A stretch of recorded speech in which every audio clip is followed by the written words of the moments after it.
नमस्कार दोस्तों, स्वागत है आपका मार्केट इन 10 मिनट्स में, जहां पर हमारा उद्देश्य होता है कि हम अपने निवेशकों को एक ही वीडियो में मात्र 10 मिनट के अंदर लगभग सभी डेली शेयर मार्केट अपडेट्स और जरूरी स्टॉक स्पेसिफिक न्यूज प्रोवाइड करें। तो हमारी इस वीडियो को लाइक करके हमें सपोर्ट जरूर करें, और अगर आप हमारे चैनल पर पहली बार आए हैं तो इस चैनल को सब्सक्राइब जरूर कर लीजिए। साथ ही कमेंट में अपना फीडबैक देना ना भूले, ताकि हम अपनी वीडियो को और भी बेहतर बना सके।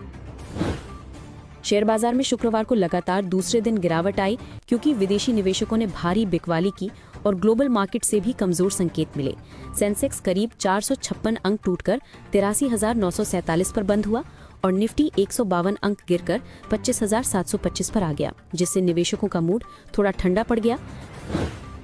विदेशी निवेशकों ने बाजार से पैसा निकालना जारी रखा है। गुरुवार को उन्होंने करीब 3,078 करोड़ रुपए के शेयर बेचे, जबकि इससे पहले बुधवार को भी उन्होंने 2,540 करोड़ रुपए निकाले थे। एक्सपर्ट्स का कहना है कि जब तक ये बिकवाली नहीं रुकेगी, तब तक बाजार पर दबाव बना रहेगा। ग्लोबल संकेत भी बाजार के लिए मददगार नहीं रहे। एशियाई बाजारों जैसे चीन का शंघाई कॉम्पोजिट और हांगकांग का हैंग सेंग दोनों लाल निशान में रहे, जबकि अमेरिकी बाजार भी गुरुवार को गिरावट में बंद हुए। निवेशक फिलहाल अमेरिकी फेडरल रिजर्व की नीति और आने वाले आर्थिक डेटा का इंतजार कर रहे हैं, इसलिए सावधानी का माहौल बना हुआ है। अमेरिका और चीन के बीच ट्रेड डील पर भी अनिश्चितता बनी हुई है। दोनों देशों के नेताओं की मुलाकात के बाद सिर्फ 1 साल की अस्थायी संधि हुई है, लेकिन किसी बड़े समझौते की घोषणा नहीं हुई है। एक्सपर्ट्स का कहना है कि ये डील बाजार को थोड़ी राहत तो देती है, लेकिन लंबे समय के लिए स्पष्ट दिशा नहीं दिखाती। टेक्निकल चार्ट्स की माने तो बाजार अब कमजोर होते पैटर्न में दिख रहा है। एक्सपर्ट्स के मुताबिक निफ्टी के लिए 25,700 से 25,400 का लेवल सपोर्ट जोन माना जा सकता है, जबकि 25,960 के ऊपर टिकने पर ही गिरावट रुक सकती है। सेबी चेयरमैन तुहिन कांता पांडे के एक बयान ने शुक्रवार को बाजार में रौनक वापस ला दी। उन्होंने साफ कहा कि वीकली एक्सपायरी को यूं ही बंद नहीं किया जा सकता। ये बयान ऐसे समय आया जब मार्केट में F&O ट्रेडिंग को लेकर नए नियमों की चर्चा चल रही थी। पांडे ने कहा कि वीकली एक्सपायरी अब बाजार का अहम हिस्सा बन चुकी है और इसमें लाखों निवेशक और ट्रेडर्स जुड़े हैं, इसलिए इसे अचानक खत्म करना संभव नहीं है। उनके इस बयान के तुरंत बाद BSE और एंजल वन जैसे ब्रोकिंग स्टॉक्स में तेज रिकवरी आई। पांडे ने यह भी बताया कि सेबी फिलहाल डेरिवेटिव डेटा का विश्लेषण कर रहा है, ताकि ये समझा जा सके कि रिटेल निवेशक कितनी रिस्क में हैं। उनका फोकस है कि बाजार पारदर्शी और अनुशासित रहे, लेकिन उसकी रफ्तार पर ब्रेक ना लगे। अब आते हैं देश के सबसे बड़े वेडिंग सीजन 2025 पर, जो 1 नवंबर से शुरू होकर 14 दिसंबर तक चलेगा। इस दौरान देश भर में करीब 46 लाख शादियां होने की उम्मीद है, जिनसे 6.5 लाख करोड़ रुपए का बिजनेस पैदा होगा। दिल्ली अकेले इस सीजन का सबसे बड़ा वेडिंग हब बनकर उभर रहा है, जहां करीब 4.8 लाख शादियां होंगी और लगभग 1.8 लाख रुपए का खर्च होने का अनुमान है। ज्वेलरी, कपड़े, केटरिंग, होटल, ट्रैवल और इवेंट मैनेजमेंट जैसे सेक्टर्स में जबरदस्त डिमांड आने वाली है। टाइटन कंपनी को ज्वेलरी सेल्स से फायदा मिलेगा, इंडियन होटल्स कंपनी को होटल बुकिंग्स और डेस्टिनेशन वेडिंग्स से, जबकि Aditya Birla fashion and retail और अरविंद लिमिटेड जैसी कंपनियों को कपड़े और एथनिक वेयर की बिक्री से अच्छी कमाई हो सकती है। अब बात करते हैं लेंसकार्ट के बहुचर्चित IPO की, जिसने मार्केट में जबरदस्त हलचल मचा दी है। कंपनी का 7,278 करोड़ रुपए का मेगा इशू 31 अक्टूबर से 2 नवंबर तक खुला है और पहले ही दिन पूरी तरह सब्सक्राइब हो चुका है। कंपनी की वैल्यूएशन करीब 70,000 करोड़ रुपए तक पहुंच सकती है, जो इसे भारत के सबसे बड़े कंज्यूमर टेक IPOs में शामिल बनाती है। लेंसकार्ट अपने IPO से 7,278 करोड़ रुपए जुटाना चाहती है। इसका प्राइस बैंड 382 रुपए से 402 रुपए प्रति शेयर रखा गया है। दिग्गज निवेशक राधाकृष्ण डामानी ने भी इस IPO में करीब 90 करोड़ रुपए का निवेश किया है, जिससे मार्केट में भरोसा और बढ़ गया है। देश के बड़े अस्पतालों ने ये फैसला किया है कि वो वित्त वर्ष 2027 में इलाज की दरें नहीं बढ़ाएंगे। सरकार के हस्तक्षेप के बाद अस्पतालों और इंश्योरेंस कंपनियों के बीच ये समझौता हुआ है, जिससे बीमा कंपनियों को बड़ी राहत मिलेगी, क्योंकि अब उन्हें प्रीमियम बढ़ाने की जरूरत नहीं पड़ेगी। भारत में मेडिकल इन्फ्लेशन यानी इलाज की लागत हर साल करीब 14% बढ़ती है, लेकिन इस बार अस्पतालों को अपने खर्च सीमित करने होंगे, क्योंकि वो रेट नहीं बढ़ा पाएंगे। इस कदम से इंश्योरेंस कंपनियों की लागत नियंत्रण में रहेगी और क्लेम रेशियो भी स्थिर रहेगा। हालांकि अस्पतालों के लिए फैसला मुश्किलें बढ़ा सकता है, क्योंकि वेतन, मेडिकल इक्विपमेंट और बिजली जैसी लागतें लगातार बढ़ रही हैं। वित्त वर्ष 2027 में रेट न बढ़ा पाने से अस्पतालों का मुनाफा घट सकता है और विश्लेषणों के मुताबिक EBITA मार्जिन में करीब 500 बेसिस पॉइंट की गिरावट हो सकती है, यानी उनके मुनाफे में अच्छी खासी कमी देखने को मिल सकती है।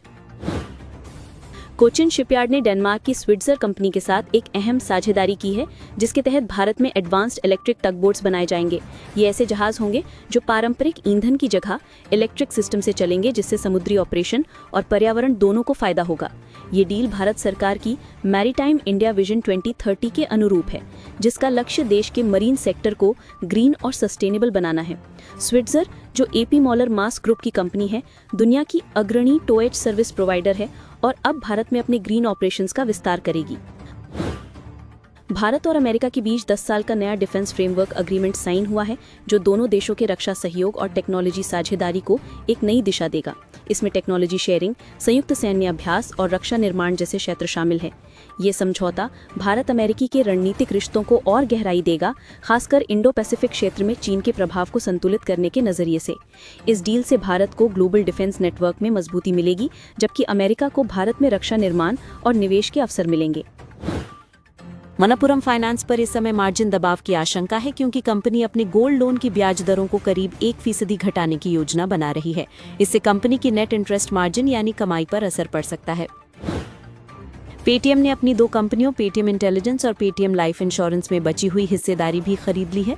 अब दोनों पूरी तरह पेटीएम की 100% सब्सिडियरी बन गई हैं, जिससे कंपनी की फिनटेक और इंश्योरेंस सर्विसेज को एक प्लेटफॉर्म पर लाने की रणनीति पूरी हो गई है। लार्सन एंड टोब्रो ने अमेरिका की जनरल एटॉमिक्स एरोनॉटिकल सिस्टम्स के साथ बड़ा करार किया है, जिसके तहत भारत में रिमोटली पायलटेड एयरक्राफ्ट सिस्टम्स यानी ड्रोन बनाए जाएंगे। ये सिस्टम भारतीय सेना की निगरानी और मिशन ऑपरेशंस में इस्तेमाल होंगे। ये डील मेक इन इंडिया को बढ़ावा देगी, क्योंकि RPAS का निर्माण देश में ही होगा और साथ ही अमेरिका की एडवांस ड्रोन टेक्नोलॉजी भी भारत में ट्रांसफर की जाएगी।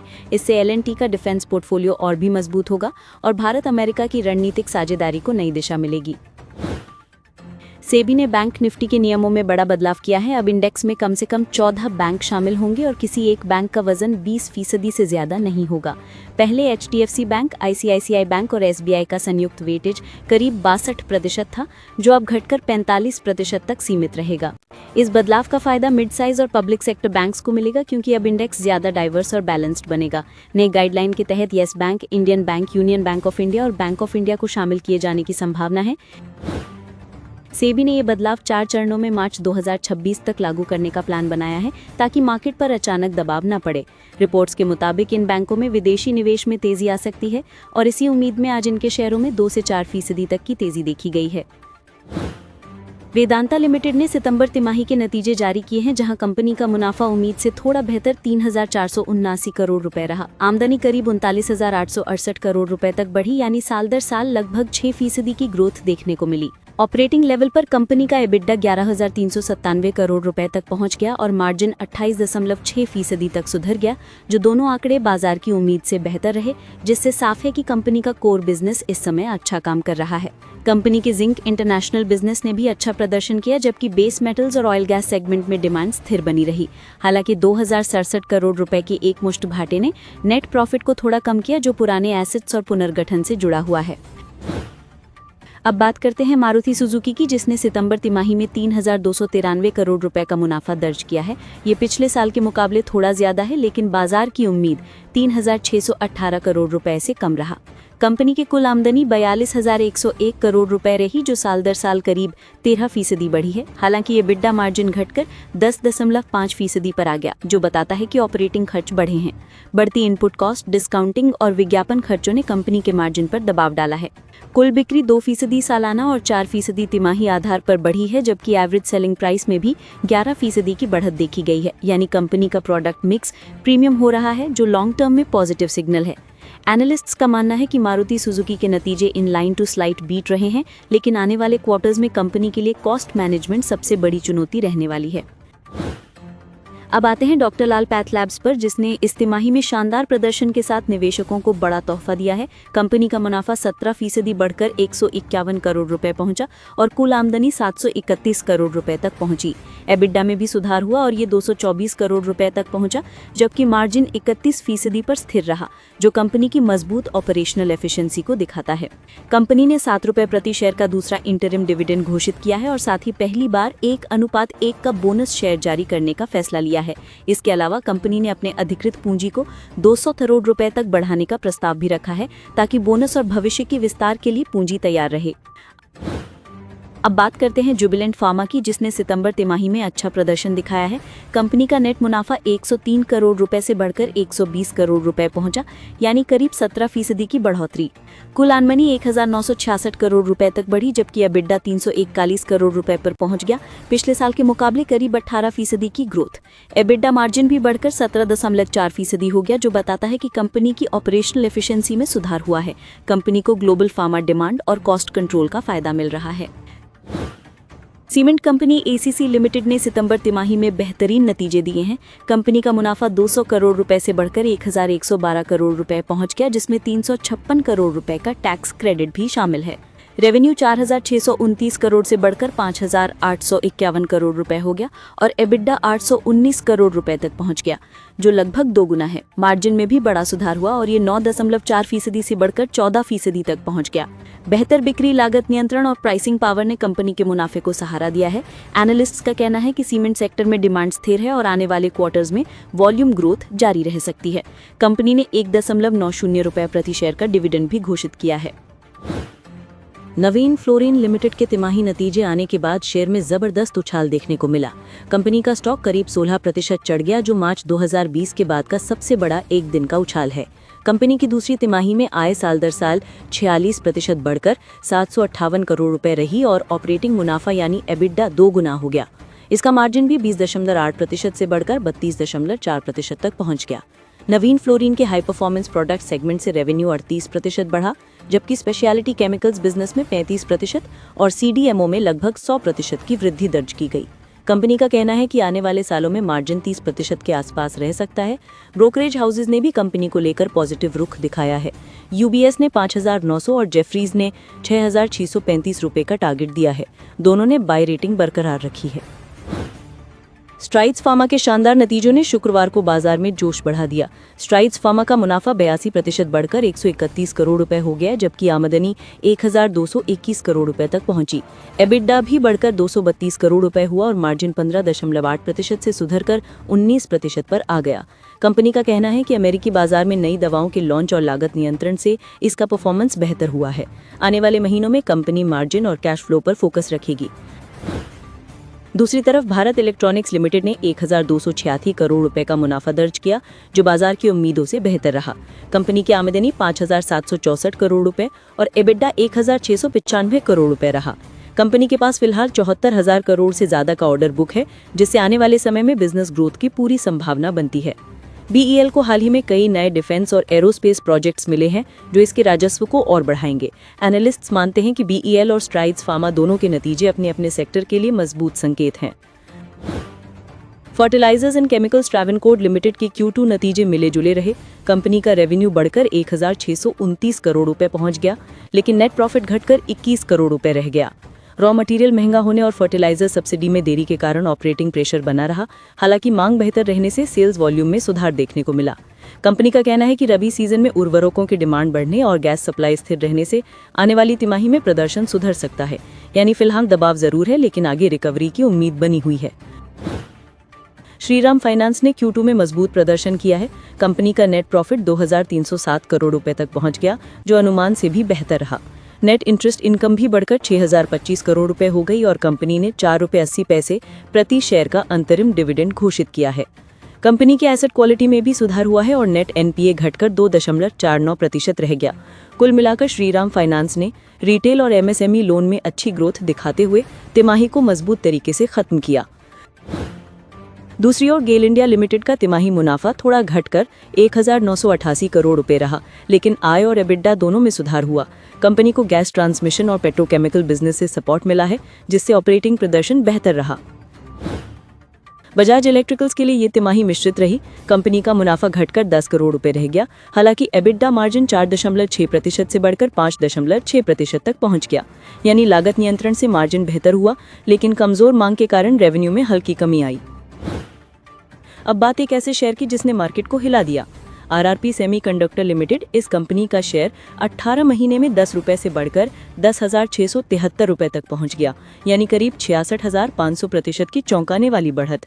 इस रैली से कंपनी के बड़े शेयरधारक राजेंद्र कमलाकंड चौड़ांकर अरबपति बन गए हैं। लेकिन इस तेजी के पीछे कंपनी के बिजनेस नहीं बल्कि अफवाहें और सोशल मीडिया हाइप है। मार्केट में खबरें फैलूं कि सचिन तेंदुलकर ने कंपनी में निवेश किया है या महाराष्ट्र सरकार ने जमीन दी है, जबकि कंपनी ने खुद इन सभी बातों को झूठा बताया है। असल में कंपनी की हालिया तिमाही में कोई आमदनी नहीं हुई है और लगभग 99% शेयर लॉक इन है, जिससे सिर्फ 4,000 शेयर ही बाजार में ट्रेड हो रहे हैं। यही कमी स्टॉक में कृत्रिम उछाल की बड़ी वजह बनी। एक्सपर्ट्स का कहना है कि निवेशकों को ऐसे शेयरों से दूर रहना चाहिए, क्योंकि गिरावट कब शुरू हो जाए इसका अंदाजा लगाना मुश्किल है। नेशनल स्टॉक एक्सचेंज यानी एनएससी का बहुप्रतीक्षित आईपीओ अब वाक़ईकत के करीब है। सेबी चेयरमैन तुहिन कांत पांडे ने कहा है कि एनएससी का पब्लिक इशू जल्द बाजार में आएगा। ये भारत का सबसे बड़ा और सबसे चर्चित आईपीओ माना जा रहा है। एनएससी दुनिया का सबसे बड़ा डेरिवेटिव एक्सचेंज और दूसरा सबसे बड़ा इक्विटी एक्सचेंज है। रिपोर्ट्स के मुताबिक अगर रेगुलेटरी अप्रूवल समय पर मिल गया तो ये आईपीओ वित्त वर्ष 2026 की चौथी तिमाही में आ सकता है। एनएससी का लिस्टिंग होना भारतीय बाजार के लिए एक ऐतिहासिक कदम होगा। वहीं सेबी ने आईपीओ बाजार में गड़बड़ियों पर सख्ती दिखाते हुए ग्रेटेक्स कॉर्पोरेट सर्विसेज लिमिटेड पर 21 दिन का बैन लगा दिया है। सेबी ने पाया कि कंपनी ने जयंत इंफ्राटेक के आईपीओ में जुटाए फंड्स के इस्तेमाल की ठीक से जांच नहीं की थी। करीब 40% फंड्स एक ऐसे ऑफिस के लिए दिखाए गए थे जो उस वक्त अंडर कंस्ट्रक्शन था। सेबी अब एसएमई आईपीओज पर ज्यादा बारीकी से नजर रख रहा है ताकि छोटे निवेशकों को गलत जानकारी से नुकसान न हो। राइट्स लिमिटेड ने शिपिंग कॉर्पोरेशन ऑफ इंडिया के साथ साझेदारी की है ताकि मरीन लॉजिस्टिक्स और मल्टी मोडल ट्रांसपोर्ट सॉल्यूशंस को बेहतर बनाया जा सके। दोनों कंपनियां मिलकर राइट्स के कार्गो के समय पर और कुशल मूवमेंट सुनिश्चित करेंगी और सप्लाई चेन को डिजिटल और कॉस्ट एफिशिएंट बनाने पर काम करेंगी। राइट्स ने हाल ही में इतिहाद रेल के साथ भी एक समझौता किया था, जिससे उसकी अंतर्राष्ट्रीय उपस्थिति और मजबूत हो रही है।